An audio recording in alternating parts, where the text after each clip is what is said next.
somos Billovers. Ti, Ramažo, prvo kradeš hranu, a zatim mi govoriš da si alergičan na bademe. Ma ko bi to povjerovao? Ja nikad ne kradem hranu, nikad ne otvaram hladnjak. I ja jesam alergičan na bademe. U čemu je problem? Molim te, pa niko ti ne vjeruje, Ramažo. Kako ne vjeruješ? Ne vjerujem ti. Olga, Dobro kad jutro, idem spavati gospodine. ti vičeš, probudim se i ti vičeš.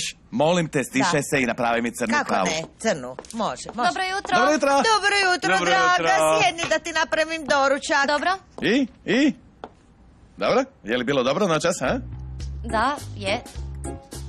Olga, gdje su oni keksi? U prvoj ladici, draga. Hvala. Vilu, a karaoke? Je li bilo dobro? Zabavila Što? se? Na karaokama, jesi pjevala? Da, tata, bilo je zabavno.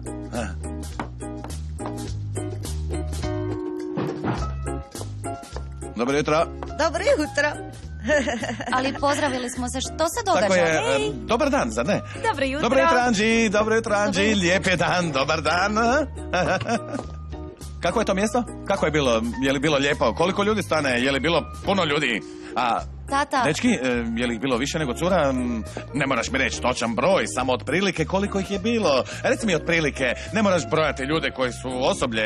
Bili Koliko su ih samo je? dečki iz studija. Dobro, a jesi li pjevala? Da. Sama si pjevala. Ne, pjevala sam s Leonom.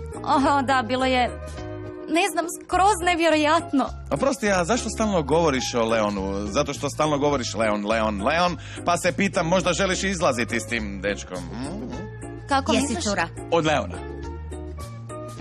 Molim te, tata, umjesto da me ispituješ kao policija, možeš li me zagrliti? To mi treba. Da. Vjeruješ mi? Da, naravno da, vjerujem ti. Dobro, idem po stvari. Da. Olga, spremi mi kekse, molim. Spremit ću tih ljubavi. Hvala. Jako dobro. Jako dobro lažeš. Odlično ti ide. Oprosti, zašto? Slušaj, Herman, vidi se to. Da joj vjeruješ, ne bi ju išao tražiti svako malo. Nekoliko puta. Nekoliko. Slušaj, Herman, znaš da laž donosi samo probleme i bol. I ti i ja znamo da to nije dobro.